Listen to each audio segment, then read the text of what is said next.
गोरखपुर के गीडा थाना क्षेत्र के अमटौरा गांव में हुए शिवधनी साहनी की हत्या को लेकर के सूबे के मुखिया मुख्यमंत्री योगी आदित्यनाथ पीड़ित परिवार से मुलाकात करते हैं और मुलाकात करने के बाद वे क्या कुछ कहते हैं पीड़ित परिवार से इस वीडियो में हम बताएंगे और ये भी बताएंगे कि क्या पूर्व मुख्यमंत्री अखिलेश यादव अगले सप्ताह उस पीड़ित परिवार से मिलने के लिए गोरखपुर आ रहे हैं। कौन कौन से वो तमाम बड़े नेता हैं जो गोरखपुर उस पीड़ित परिवार से मिलने के लिए आया।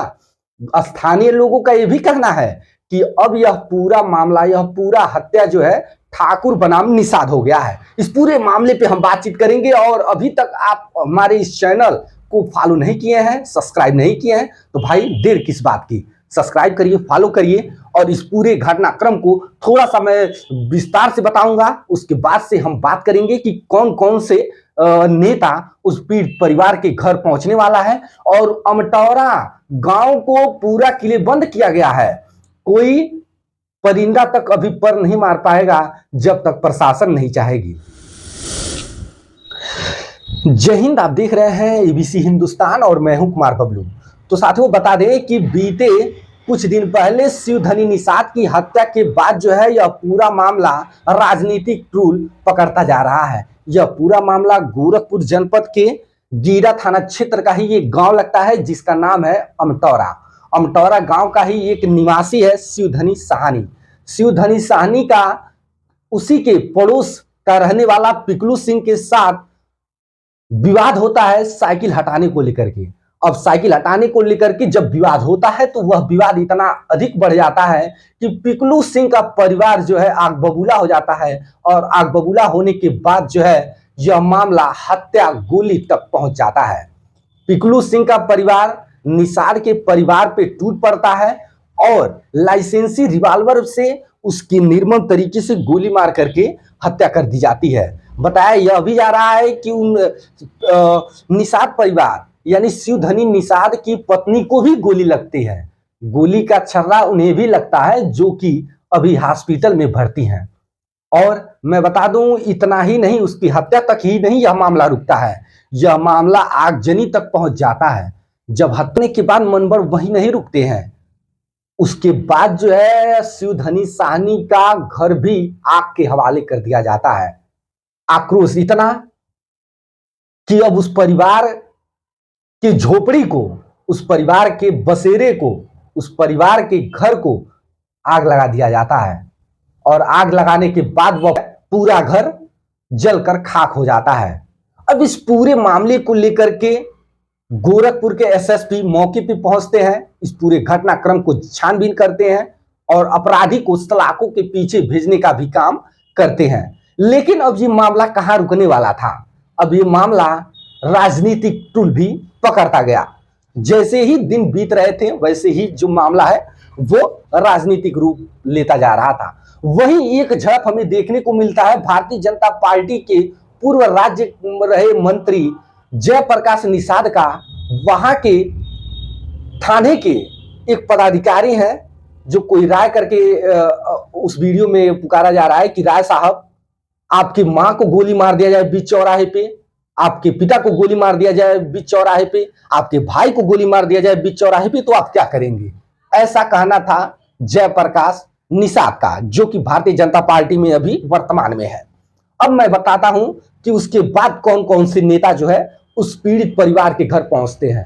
अब उस पीड़ित परिवार के पास बहुजन समाज पार्टी के अध्यक्ष यानी मायावती के कहने पे गोरखपुर से एक डेलीगेशन वहां पे जाती है, जिन्हें वहां तक उनके घर के परिजनों तक नहीं पहुंचने दिया जाता है। गांव के ही बाहर उन्हें रोक लिया जाता है।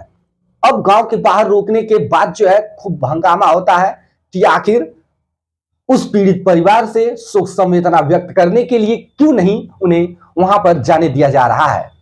यह पूरा मामला कहीं और नहीं हो रहा था, यह गोरखपुर जनपद में हो रहा था जो कि मुख्यमंत्री का गृह जनपद है।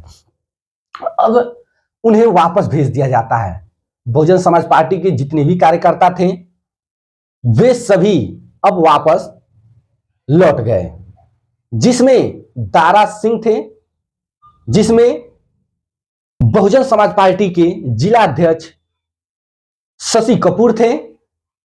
तमाम बड़ी चेहरे बहुजन समाज पार्टी के उस पीड़ित परिवार से मिलने के लिए जा रहा था, लेकिन गांव के ही बाहर पुलिस की बैरिकेडिंग, पुलिस के अधिकारी उन्हें रोक लेते हैं और उसके बाद जो है उन्हें वापस जाने के लिए कहा जाता है कि अगर आप वहां जाएंगे तो माहौल बिगड़ेगा और माहौल बिगड़ने के बाद जो है कुछ भी हो सकता है। इस तरीके से उन्हें समझा बुझाकर किसी तरह से वापस भेजा जाता है। अब बात आती है समाजवादी पार्टी के मुखिया अखिलेश यादव की। अब अखिलेश यादव की इस मामले में एंट्री होती है। अखिलेश यादव की जैसे ही इस मामले में एंट्री होती है, राजनीति और गर्मा जाती है। सूत्रों के हवाले से ये खबर आ रही है कि अखिलेश यादव उस पीड़ित परिवार से मिलने के लिए अगले सप्ताह आ सकते हैं, ऐसा सूत्र मानते हैं। लेकिन मैं बता दूं, उन अखिलेश यादव यानी समाजवादी पार्टी के मुखिया पत्र जारी करके अपने गोरखपुर जिले के, अपने गोरखपुर इकाई के जितने भी पदाधिकारी होते हैं, चाहे वो विजय बहादुर यादव हो, चाहे ब्रजेश गौतम हो, चाहे समाजवादी पार्टी के कार्यकर्ता जो भी गोरखपुर से हैं, वे सभी डेलीगेसी जो है उनसे उस पीड़ित परिवार से मिलने के लिए पहुंचती है। आदेश दिया जाता है मुखिया से, तो ये सभी डेलीगेसी जो है उनके पीड़ित परिवार से मिलने का प्रयास करती है। अब पीड़ित परिवार से मिलने के लिए दिन जो है निश्चित होता है, तारीख भी निश्चित होती है। उस दिन सुबह होता क्या है कि उस समाजवादी पार्टी के सभी पदाधिकारियों को हाउस अरेस्ट किया जाता है। हाउस अरेस्ट किया तो जाता है, लेकिन प्रशासन उसमें कामयाब नहीं होती है। मैं ऐसा क्यों कह रहा हूं? क्योंकि जब हाउस अरेस्ट किया गया था तो आखिर कैसे समाजवादी पार्टी के सभी कार्यकर्ता वहां पहुंच जाते हैं, जिन्हें यह कहा जा रहा था कि इनको हाउस अरेस्ट किया गया है, उनके घर पे पुलिस का पहरा है, लेकिन उस पुलिस के पहरे को तोड़ते हुए सभी पदाधिकारी वहां पहुंच जाते हैं। अब वहां जैसे ही सूचना मिलती है कि सभी पदाधिकारी तो पीड़ित परिवार से मिलने के लिए निकल दिया है, काफिला इतना लंबा था कि रोकना बड़ा ही मुश्किल था प्रशासन के लिए, लेकिन प्रशासन भी बड़े ही चाक चौबंद है इस पूरे घटनाक्रम को लेकर के।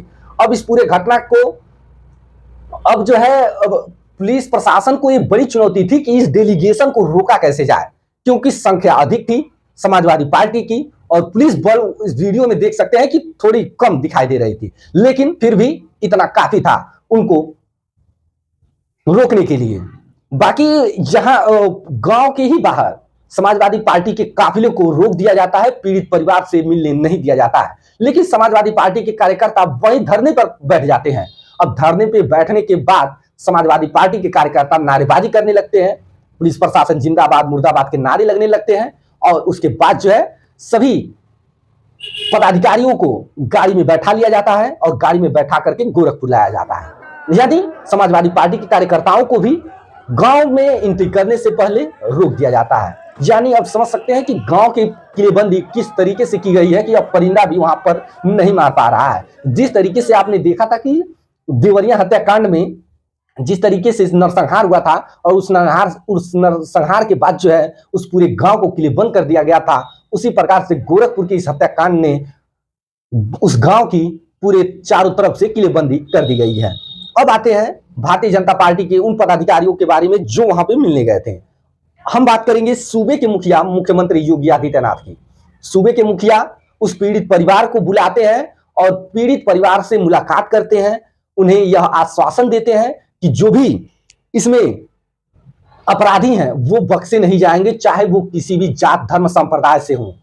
उनके साथ वही कार्रवाई की जाएगी जो कार्रवाई सभी के साथ की जाती है, जो लीगल तरीके से, जो कानूनी प्रक्रिया के द्वारा सभी पे की जाती है, वही कार्रवाई उन पर भी की जाएगी। लेकिन परिवार का यह भी कहना था कि उसके घर पे बुलडोजर चलना चाहिए, लेकिन इस पर अभी सभी पदाधिकारी भारतीय जनता पार्टी के मौन हैं, कोई कुछ कहने को तैयार नहीं है। लेकिन सूबे के मुखिया यह आश्वासन देते हैं कि पीड़ित परिवार का घर जल्द से जल्द बनाया जाए, ऐसा वो आदेश देते हैं गोरखपुर के डीएम को कि गोरखपुर के डीएम जल्द से जल्द उस पीड़ित परिवार का नया घर बनाए और जिस बच्ची का शादी मार्च या अप्रैल में होना था, उस बच्ची का शादी में डीएम साहब सहयोग करें और उसके बाद जो है उस पीड़ित परिवार का जो भी सहयोग हो सकता है वो यथाकथित वो जल्द से जल्द करें। जब पीड़ित परिवार का माननीय मुख्यमंत्री योगी आदित्यनाथ के मिलने के दौरान ये सारी बातें होती हैं। बाकी अब सवाल यह है कि अखिलेश यादव क्या अगले सप्ताह आ रहे हैं मिलने?